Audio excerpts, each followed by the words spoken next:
Oke, sekarang kita ngobrol-ngobrol lagi ya sama salah satu kakak di UNJ ini. Kalau boleh tahu siapa kan namanya? Alfian. Oke, kakak Alfian. Menurut kakak, apakah broken home itu adalah broken hope atau broken dream? Setuju nggak sih kak?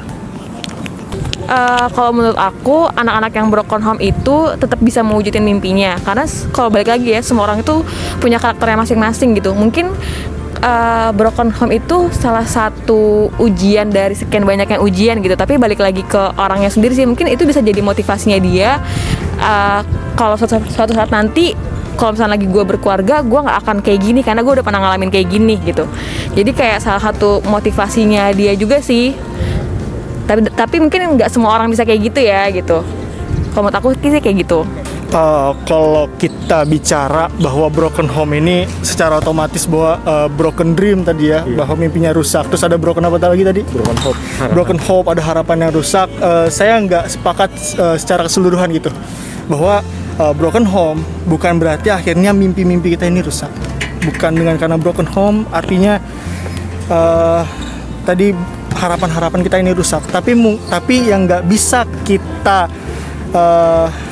tolak adalah broken home ini atau mungkin pengaruh dari kerusakan yang ada di rumah ya, bisa kita bilang seperti itu.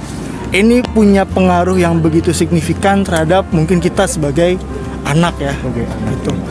Ya nggak bisa dipungkiri memang ketika ada permasalahan di rumah tangga, terutama oleh orang tua atau pihak-pihak lain yang terkait, ini akan berpengaruh baik itu secara mental, dan nantinya mental akan berpengaruh kepada semangat si anak itu untuk mengejar impian, mengejar mungkin cita-citanya. Ada juga ya karena ketika misalkan kita bicara soal kasus orang tua yang akhirnya ada permasalahan gitu ya, ya maka anak akan kehilangan supporting system utamanya. Supporting system utamanya. Maka dari itu apa yang saya yakini bahwa setiap manusia apapun latar belakangnya, baik itu yang sedang dalam keadaan terpuruk sekalipun, itu bukan berarti dia kehilangan sebuah harapan atau kehilangan sebuah impian, bukan.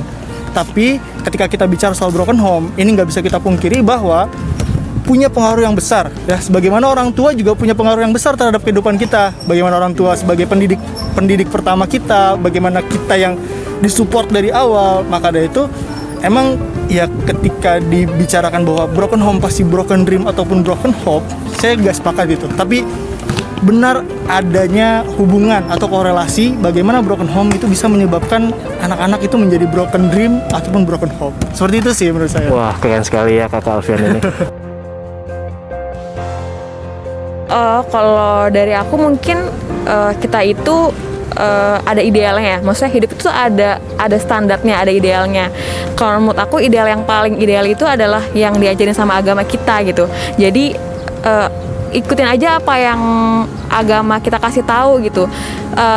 Filter pertama itu adalah ketika kita itu milih pasangan gitu. Jadi kalau laki-laki itu yang dilihatnya agamanya, ya kita cari laki-laki yang baik agamanya gitu. Kalau yang perempuan ya misalnya laki-laki cari yang perempuan yang bagus fisiknya, bagus agamanya juga gitu.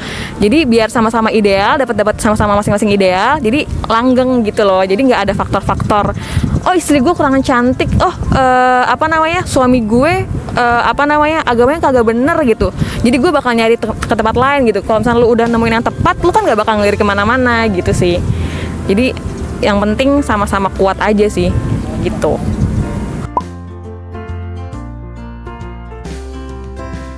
Oh ya, mungkin satu pertanyaan lagi kak.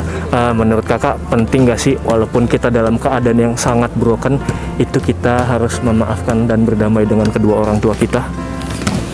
Iya, sejatinya ya ketika kita emang sedang mengalami masalah, bahkan gak cuma dengan orang tua, bahkan dengan kawan, ya memaafkan, menurut saya memaafkan adalah langkah awal untuk kita meraih masa depan gitu.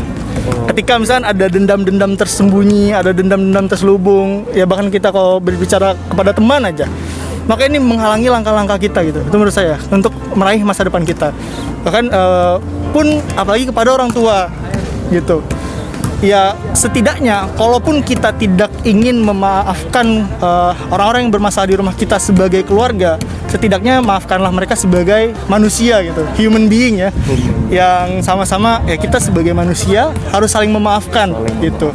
Meskipun dalam kasus memaafkan juga pastinya ada hal-hal yang perlu menjadi catatan itu. Misalkan untuk mungkin teman-teman semua harus berjanji bahwa dia tidak akan mengulanginya baik kepada orang lain ataupun kepada anaknya jika dia memutuskan untuk mau berkeluarga seperti itu. Jadi jangan sampai terulang.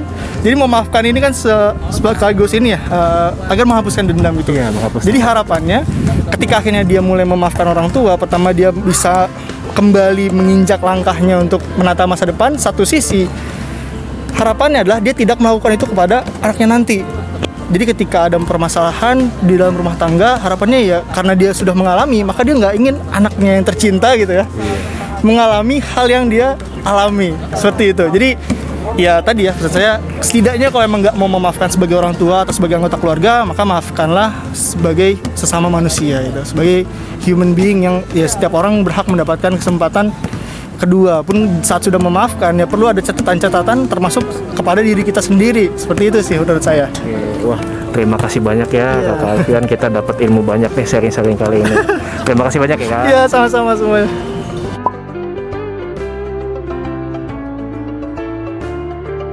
Broken home It's not broken dreams. Semangat,